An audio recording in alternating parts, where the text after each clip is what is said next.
Graça e paz, povo de Deus. Nesses vídeos de hoje, nós estudaremos a lição de número 9, que tem por título As histórias e as poesias falam ao nosso coração. Gente, eu peço sempre a vocês a gentileza, inscrevam-se no canal, deixem lá o like, aquele joinha abençoado, ative as notificações para vocês receberem aí os novos vídeos e façam sempre os comentários que vocês quiserem lá na descrição do vídeo. Não se esqueçam também de compartilhar o link aí com todos os seus contatos para abençoar a vida de outros. Sem mais delongas, bora lá para a nossa lição mostrar como as histórias e as poesias falam ao nosso coração, porque são palavras de Deus. Já na nossa introdução, a Bíblia ela faz uso de gêneros literários para expressar a revelação divina. Para contar as histórias do povo de Deus, os livros históricos eles utilizam da literatura chamada de narrativa. Os livros poéticos e de sabedoria eles recorrem ao texto lírico com o propósito de despertar sentimentos. Em vista disso, na lição de hoje estudaremos as experiências e as instruções relatadas nesses livros, cuja mensagem fortalece os nossos corações. A palavra de Deus, ela faz uso de gêneros literários para expressar a revelação divina para nossas vidas. Para contar as histórias do povo de Deus, os livros históricos, eles sempre vão servir do que nós chamamos, e já falamos aí, de narrativa. Eles vão narrar os acontecimentos históricos. As experiências do povo de Deus na conquista e posse da terra prometida apontam para a sabedoria divina. Os livros poéticos e de sabedoria, eles recorrem ao texto lírico com o propósito sempre de trabalhar os nossos sentimentos, trabalhar aquilo que há de mais profundo no coração do homem. Os escritos bíblicos em prosa e poesia revelam a sabedoria divina, que deve sempre ser aplicada de forma prática, ao nosso viver diário. Essas mensagens elas servem de bom remédio e conservam saudável o nosso espírito, alma e o nosso corpo, conforme Provérbios 17, 22. Em vista disso, nestes capítulos desta lição, nós estudaremos as experiências e as instruções relatadas nesses livros inspirados e cujas verdades produzem fé e esperança nos nossos corações. O tópico de número 1 vai dizer para nós as histórias do Antigo Testamento e o subtópico 1 já nos fala sobre os livros históricos. Após a morte de Moisés, Deus chamou Josué para liderar o povo na conquista da terra prometida. Josué, capítulo 1, verso 1 e 2. As gerações seguintes, para assegurar a herança, eles disputaram com outras nações o seu espaço. Os registros dessas experiências com Deus e da posse da terra são chamados na Bíblia de livros históricos. Eles são um total de 12 volumes, 12 livros que retratam a história de Israel desde a entrada do povo lá na terra de Canaã, que aconteceu ali por cerca de 1400 a.C., até o tempo de Esdras e Neemias, ali por volta do ano 400 a.C. Nesse período, Israel experimentou a providência, a proteção e o juízo divino. Esses relatos demonstram que Deus controla o curso da história, pois Ele é o Senhor da história. Josué 21:45. Os livros históricos, conforme nós percebemos, embora todos esses livros que fazem parte do Antigo Testamento contenham alguma história, os chamados livros históricos, eles consistem essencialmente em história. Esta é a lógica, por isso que são chamados livros históricos. Esses livros são em número de 12, que nós podemos enumerar da seguinte forma: Josué, Juízes, Ruth, 1º, 2º, Crônicas, Samuel e Reis, Esdras, Neemias e Esther. Depois deles aparecem os chamados livros de sabedoria e, finalmente, os livros proféticos. Para os hebreus, ou seja, os israelitas, a história era uma questão muito importante e muitas de suas proposições teológicas estavam alicerçadas sobre os eventos históricos. Grande quantidade de evidências arqueológicas confirmam a exatidão dos escritos destes livros históricos. A arqueologia comprova todos os fatos ali narrados. A narrativa dos livros históricos é a história da ascensão e queda do povo de Israel, ao passo que os profetas eles predisseram a restauração e a glória futura desse povo. e isto nos dias do rei Messias, o qual é o nosso Senhor Jesus Cristo. Podemos dividir a história de Israel, pelo menos aí, em 7 períodos distintos. De Abraão ao Êxodo, que aí nós temos as referências do capítulo 12 de Gênesis ao capítulo 22 de Êxodo. Do Êxodo à morte de Josué, os livros de Êxodo, até o livro de Josué vão tratar dessas questões. O período dos juízes, da morte de Josué ao chamado de Samuel, de juízes a 1 Samuel 10:24. O período dos reis, que vai de Saul aos cativeiros, 1 Samuel 11:1, 2 Reis 17:6. Os cativeiros, que são narrados no livro de Esther, e as porções históricas do livro de Daniel. A era futura do reino, que nós conhecemos aí do milênio, que estão lá nos livros proféticos. O ponto de número 2 vai dizer a história dos juízes. Depois de Josué, os juízes governaram Israel até o profeta Samuel, Atos 13:20. São cerca de 400 anos de história, com a atuação de 12 líderes, que nós podemos ver aí em Juízes 3:11 a Juízes 16:30. Nessa época, não havia rei em Israel, e cada um andava como queria. Por essa razão, a nação de Israel entrou num declínio espiritual muito grande, e conforme nos de Juízes 3:7, o povo fazia o que parecia mal aos olhos do Senhor. Como resultado, os israelitas foram subjugados pelas nações vizinhas. Apesar disso, mediante o arrependimento do povo de Israel, Deus levantava sempre libertadores para resgatá-los do jugo da opressão das nações. Essas histórias apontam para a fidelidade e a misericórdia divina para com todos aqueles que se arrependem, segundo os Timóteos 2:13. O caráter moral e espiritual dos israelitas decaiu muito desde os últimos dias da liderança de Josué, conforme nós vemos nas próprias exortações dos capítulos finais de Josué.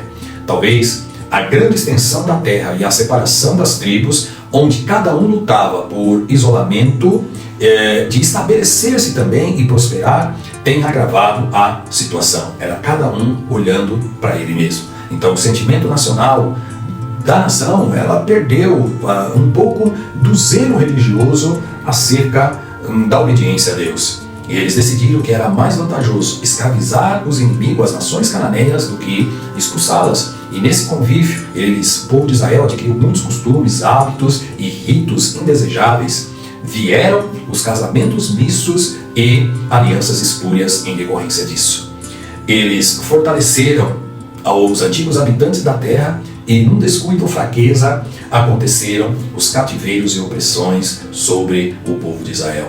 Nós podemos enumerar uma lista de opressões e livramentos para que você possa organizar a sua aula na IBD. Então nós temos a primeira opressão que aconteceu na Mesopotâmia. E qual foi a causa? A idolatria, Durou 8 anos, e quem foi o libertador foi Otoniel, e por conta da libertação houve 40 anos de paz. A segunda opressão foi sobre os moabitas e os filisteus. Qual foi a causa? A imoralidade e idolatria. 18 anos de opressão, e nesse período houve os juízes Eude e Sangrar, que teve através deles 80 anos de paz. A terceira opressão foi sobre os cananeus. Por conta que eles abandonaram o Senhor, sofreram 20 anos de opressão. A juíza levantada nesse período foi Débora, que através da sua libertação ficou 40 anos de paz. A quarta opressão foi sobre os midianitas também, porque abandonaram o Senhor e tiveram 7 anos de opressão. E Gideão foi instrumento de Deus para libertá-los e estabelecer 40 anos de paz. A quinta opressão do rei usurpador, qual foi a causa? Abandonaram ao Senhor. Ficaram sob o jugo durante 3 anos e uma guerra civil. Tola e Jair foram os libertadores e tiveram 45 anos de paz. Na sexta opressão, que foi sobre os filisteus e amonitas, eles foram cativos por conta da idolatria e tiveram 18 anos de opressão. Jefté, Isba, Elon e Abdon, pela graça de Deus, proporcionaram 31 anos de paz. A sétima opressão sobre os filisteus, abandonaram a causa do Senhor, tiveram 40 anos de opressão, e Deus levantou Sansão para libertá-los, e tiveram um período de 20 anos de paz. Se nós somarmos todos esses anos de cativeiros e livramentos, nós alcançaremos um número significativo aí, cerca de 300 a 350 anos de período estimado para o período dos juízes. Nós já damos um salto histórico e chegamos aí ao período da monarquia, onde Deus constituiu Saul como rei em Israel. Porém, como todos nós sabemos, Saul fracassou. Então, Davi foi escolhido e recebeu a promessa de um reino que não teria fim. O seu filho Salomão lhe sucedeu, e após a sua morte, o reino se dividiu: Israel no norte e Judá no sul, sob o domínio aí de Roboão e Jeroboão.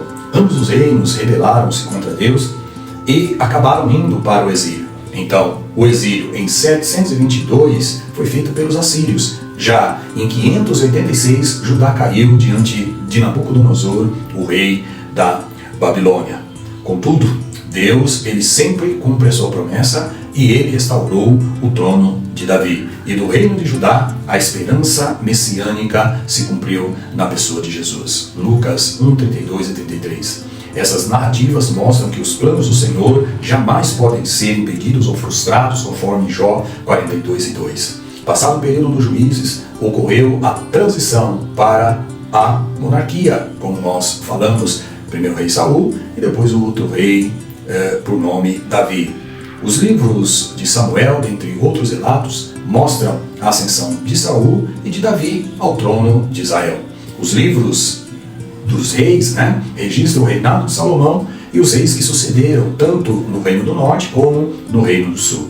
Os livros de 1ª e 2ª Crônicas, escrito após o retorno de Judá do exílio babilônico, eles retratam especialmente os sucessivos reis de Judá, mencionando os reis de Israel aí esporadicamente. Essas narrativas enfatizam que apenas os reis obedientes a Deus eram por ele abençoados. A obediência desses reis levava Deus a estender sobre ele as suas mãos.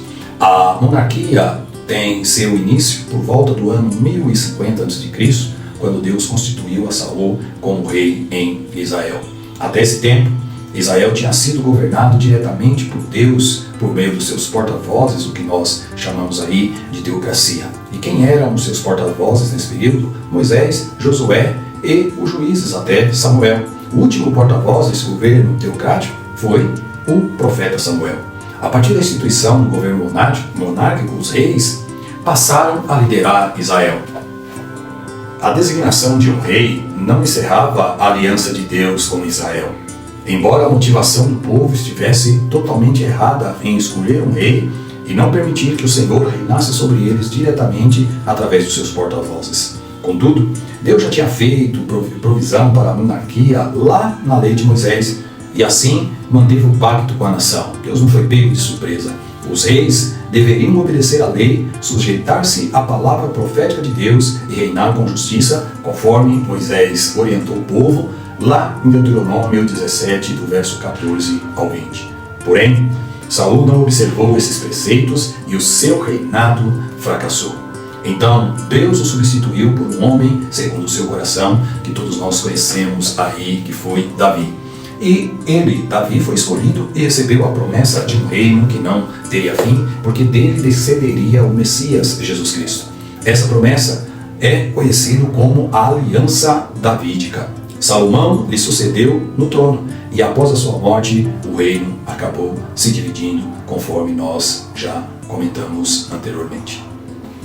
As histórias do reino dividido enfatizam a atitude de cada rei em seu relacionamento com Deus e sua postura dentro da aliança mosaica.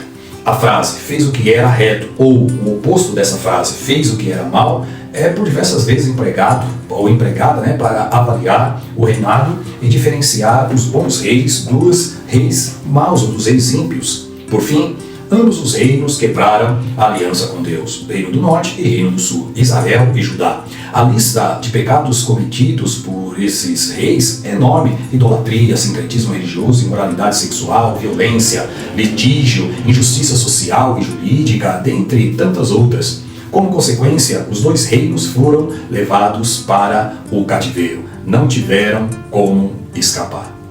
E após esse resumo, nós já chegamos aí à sinopse do tópico 1, que fala para nós: as histórias presentes na Bíblia são verdadeiras e dão testemunho da fidelidade e misericórdia divinas. Encerramos aqui o tópico de número 1. Te espero lá no tópico 2, que diz: os livros proféticos e de sabedoria do Antigo Testamento. No ponto 1 do tópico 2 vai ter lá no próximo vídeo, hein? Os livros sapienciais e poéticos.